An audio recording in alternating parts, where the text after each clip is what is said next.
એ બધાના દેવતાઓ જુદા જુદા છે.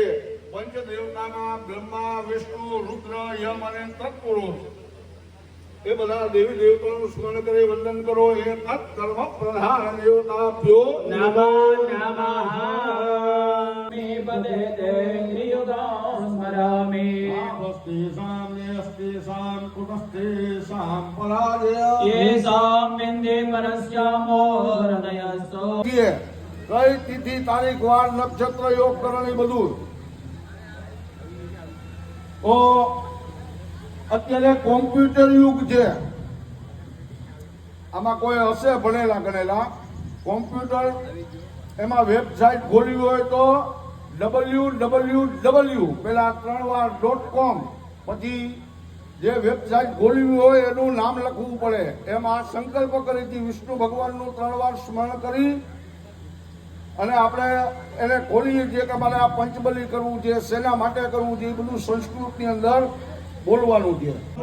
કરોતિ તસ્ય મોક્ષાર્થે અસદગતિ વિનાશનાર્થે સદગતિ ઉત્તમ વૈકુંઠાદિ લોક ફલ પ્રાપ્તયે મમ પૂર્વજાન આદ્રકાય દ્રિદાવેદ્રે ધંતિ પુષ્ટિ કરી તથા દેવ પૂજા બંધુરી દક્ષે કાલ ગંગે જયમુને જયવા ગોદાવરી સરસ્વતી સિદ્ધુ કાવેરી જલેસ્મિન સન્નિધિ બ્રહ્માંડોદર તીર્થાની ઘરે દૃષ્ટાની દેરવે સત્ય મે દેવા તીર્થં દેહી દિવાકર નમોસ્તુતે મહેશ્વરે નમોસ્તુતે મહેશ્વરે.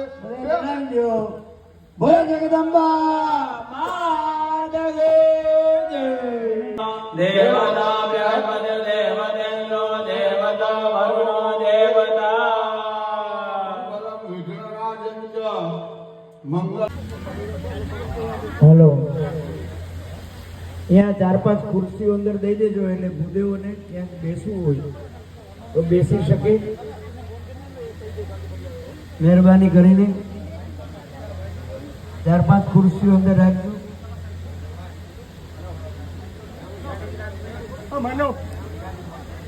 શંખ સ્થાપિત કરો.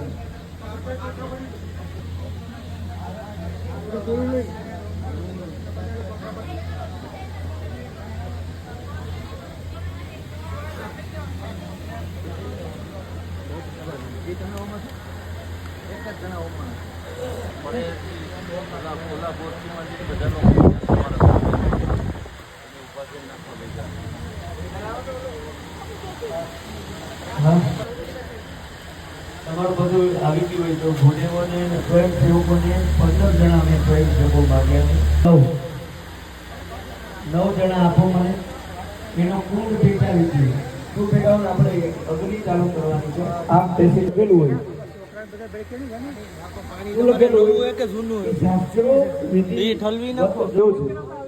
જો મંત્રને આધીન દેવ ન હોય તો આવાહન કરવું જ નકામું.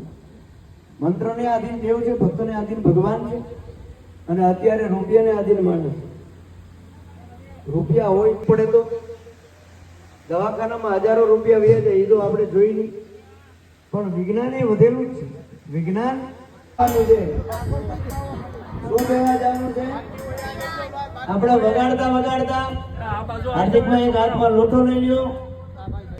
રાત્રે સ્વપ્નની અંદર સર્પ આવતો હોય, ઘરમાં સર્પ નીકળતો હોય, કોઈને સર્પ દંશ થયો હોય અને કોઈ મૃત્યુ પામ્યો હોય.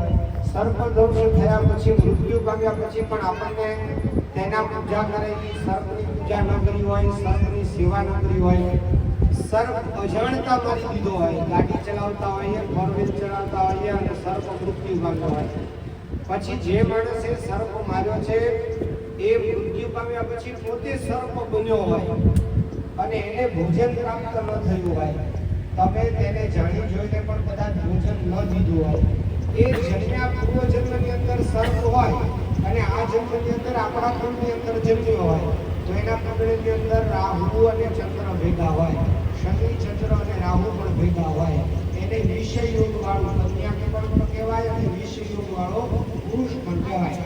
એની આંખો માંજરી હોય, એને પણ સ્વપ્ન આવતા હોય, કાળ સર્પ યોગીની કુંડળીમાં ચાલતું હોય. કુળની અંદર કોઈ પણ જગ્યાએ ક્યારે આપણે સારા કામ કરવા જઈએ તો રોગ લાગી જાય. 2-3 દિવસ રોગમાં કાઢવા પડે, હોસ્પિટલાઇઝેશન થવું પડે. સારા કામ કરતી વખતે આપણને સળ હુજે નહીં, ક્યાંયથી આવકની સ્થિતિ ભેગી ન થાય. પૈસા ઘણા રડતા હોય એટલે બધા દવાખાનામાં જતા રહેતા હોય તો આપણે સર્પ બલિ કરવા પડે.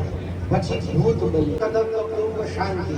કોઈ પ્રસંગ કરતી વખતે કોઈનું મૃત્યુ થઈ જતું હોય, પ્રસંગમાં કોઈ માંદું પડી જતું હોય, વાહન લઈને પ્રસંગમાં બહાર નીકળ્યા હોય અને એમાં પંક્ચર પડી જતા હોય, મારા મળીએ નવી ગાડી લઈને નીકળ્યા હોય તો કોઈ રોડે પશુ આવી નિર્ભય જે કોઈ બાધા કરનારું હોય, પીડા કરનારું હોય, દેહ અસંગતિ વિનાશના ત્રિદિનસાધ્યમ પંચબલી પ્રયોગ મધ્યે પ્રથમે કર્મ એભિ સર્વે યાગે ઓમ તન્મે માનઃ શ્રીવદા.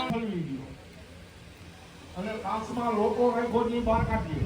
તમારા પરિવારની અંદર એવી રીતે એક દોહો છે કે આવા સારા કાર્ય કરી શકે કોણ? કાર્યની અંદર જે કોઈ પણ વ્યક્તિ અત્યારે સેવા કરે છે એને પેલું કયું બલિ તમને કહેવામાં આવ્યું કે ભૂત બલિ, સર્પ બલિ, પ્રેત બલિ, નારાયણ બલિ, ડાક બલિ, 64 જાતના શ્રાદ્ધ, એમાં પંચ મહાબલીને મુખ્ય ગણવામાં આવ્યું છે. કેટલા?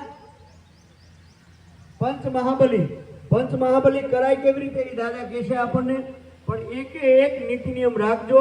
સંકલ્પ હાથમાં કરાવ્યો તો